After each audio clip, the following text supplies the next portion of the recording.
Hi, ഞാൻ ഒരു മാസം മുമ്പേ വാങ്ങിയൊരു ബട്ടൺ റോസയാണ്.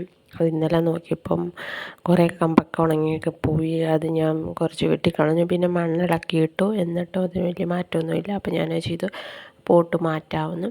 അപ്പോൾ എൻ്റെ ഈ പോട്ട് മാറ്റാൻ വേറെ ടൂളൊന്നുമില്ല, ഇത് മാത്രമേ ഉള്ളൂ. അത് വെച്ച് നമുക്ക് പോട്ട് മാറ്റാം. എന്നിട്ട് പോട്ടിനകത്ത് നേഴ്സറിയിൽ നിന്ന് ഉള്ള മണ്ണിനകത്ത് കുറച്ചുകൂടെ ബാക്കി മണ്ണിട്ട് ഞാൻ അങ്ങനെ ഫില്ല് ചെയ്താണ് എടുത്തത്. പിന്നെ ഞാൻ വിചാരിച്ചു നേഴ്സറിയിൽ നിന്ന് കൊണ്ടുവന്ന മണ്ണ് അതിൽ നിന്ന് റിമൂവ് ചെയ്യണമെന്ന് തോന്നി. അപ്പോൾ ഞാൻ വിചാരിച്ചു അതുകൊണ്ടായിരിക്കും അത് കുറേയൊക്കെ ചീഞ്ഞ് പോകുവാണോ അതോ ഉണങ്ങി പോവുകയാണോ, അതുപോലെയാണ്. എന്തുവാന്ന് ഉണങ്ങുവാണോ എന്ന് പറയാൻ പറ്റത്തില്ല, ചീഞ്ഞുവാണെന്നൊന്നും പറയാൻ പറ്റത്തില്ല. അതുപോലൊരു രീതിയിലാണ് ഇത് പന്നലായിപ്പോയി. കുറേ ശിഖരങ്ങളുണ്ടായിരുന്നു, അതെല്ലാം പോയി. പിന്നെ ഞാൻ വിചാരിച്ചു ആ പോട്ടിൽ നിന്ന് ആ മണ്ണ് റിമൂവ് ചെയ്തിട്ട് വേറെ മണ്ണ് ഇല്ലാത്തതുകൊണ്ട് ആ രണ്ട് മണ്ണോടെ മിക്സ് ചെയ്ത് മറ്റേ ഒരു ബ്ലാക്ക് മാതിരി വരുന്ന ഒരു ഇച്ചിരി ഡാർക്കുള്ള മണ്ണുണ്ടല്ലോ, അത് ഇച്ചിരി മണൽ കളർന്ന മണ്ണാണ്. പിന്നെ ആ ചെളി മാതിരിയുള്ള റെഡ് മണ്ണോടെ രണ്ടോടെ മിക്സ് ചെയ്തിട്ട് നടാമെന്ന് ചോദിച്ചു. അപ്പോൾ ഇതിൻ്റെ അകത്ത് എവിടെ കഴുകിപ്പോയെന്ന് അറിയാൻ വേണ്ടി ഞാനതൊന്ന് വേരൊക്കെ ഒന്ന് അഴുകിയ ഭാഗം ഉണ്ടെങ്കിൽ വെട്ടിക്കളയാം എന്ന് വിചാരിച്ചു. ഞാൻ കഴുകിയപ്പോൾ അതിൻ്റെ അകത്തൊരു കറുത്ത് കണ്ടപ്പോൾ ഞാൻ വിചാരിച്ചു അത് ഉണങ്ങിയതാണെന്ന്. അപ്പോൾ ഞാൻ ആഗ്രഹിച്ച് വാങ്ങിയതാണ്. അത് ഇഷ്ടപ്പെട്ടപ്പോൾ ചെറിയൊരു വിഷമം. അപ്പോൾ ഞാൻ വിചാരിച്ചു അത് കിളിപ്പിച്ചെടുക്കാൻ ഭയങ്കര ഒരു ഇത്.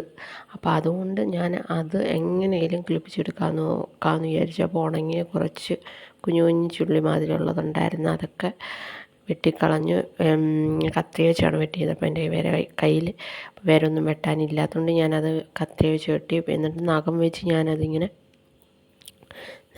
ചിരണ്ടി നോക്കി ഉണങ്ങിയതാണോ അതോ ആ ചെടിയുടെ കളറാണോ, ചെടിയുടെ കമ്പിൻ്റെ കളറാണോ എന്ന് നോക്കിയപ്പം കുറച്ച് ഭാഗം ഒരുവിധം ചീഞ്ഞ മാതിരിയാണ് തോന്നി. അപ്പോൾ ഞാൻ വെച്ചാൽ അവിടെ വെച്ച് കട്ട് ചെയ്തിട്ട് വേരും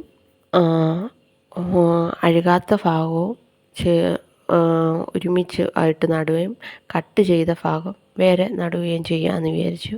അത് രണ്ടായിട്ട് ഞാൻ കട്ട് ചെയ്തിട്ട് രണ്ട് പോട്ടി നട്ട് നോക്കാമെന്ന് വിചാരിച്ചു. എന്നിട്ട് ഞാൻ ആ മണ്ണെല്ലാം മിക്സ് ചെയ്ത് രണ്ട് മണ്ണോടെ മിക്സ് ചെയ്തു. ഇതിൻ്റെ അകത്ത് കറുത്ത മണ്ണിനകത്ത് ഞാൻ കുറച്ച് പച്ചക്കറി വേസ്റ്റൊക്കെ ഇട്ടത് കൊണ്ട് അത് അഴുകി അതിൻ്റെ അകത്ത് നല്ലവണ്ണം ഈ മണ്ണിരയൊക്കെ ഉണ്ട്. അപ്പോൾ ഞാൻ വെച്ച് നല്ല മണ്ണായിരിക്കും. അപ്പോൾ അതുകൊണ്ട് രണ്ടോടെ മിക്സ് ചെയ്താൽ കുഴപ്പമില്ലെന്ന് വിചാരിച്ചു. ഞാൻ രണ്ടോടെ മിക്സ് ചെയ്ത് ചുമന്ന മണ്ണ് ഒത്തിരി എടുത്തിട്ടില്ല, കുറച്ച് മാത്രമേ എടുത്തിട്ടുള്ളൂ. അതുകൊണ്ട് രണ്ടോടെ മിക്സ് ചെയ്തിട്ട് ആ പോട്ടിൽ തന്നെ വീണ്ടും നടാമെന്ന് വിചാരിച്ചു.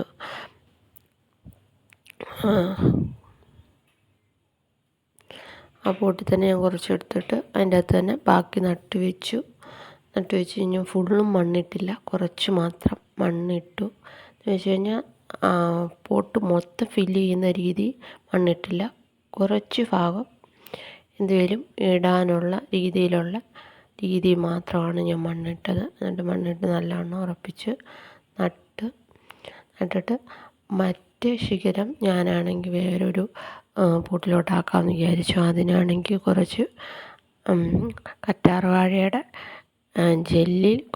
ഇങ്ങനെ ജെല്ലെടുത്ത് അങ്ങനെ ചെയ്ത് കഴിഞ്ഞാൽ പെട്ടെന്ന് കിളിക്കുമെന്ന് കേട്ടിട്ടുണ്ട്. അപ്പോൾ ഞാൻ വിചാരിച്ചു അതൊന്ന് ട്രൈ ചെയ്യാമെന്ന് വിചാരിച്ചു. ഞാൻ കറ്റാർവാഴയുടെ ഒരു തണ്ടിലോട്ട് ഞാനത് നല്ലവണ്ണം കുത്തി വെച്ചിട്ട് എന്നിട്ട് ഞാനൊരു ചുമ്മാതൊരു വേറൊരു പോട്ടിനകത്തോട്ട് ഞാനത് കുത്തി വെച്ചിട്ട് ഇനി കിളിക്കോ ഇല്ലയോ എന്ന് അറിയത്തില്ല. കിളിക്കുവാണെങ്കിൽ ഞാൻ തീർച്ചയായിട്ടും ഇടാം.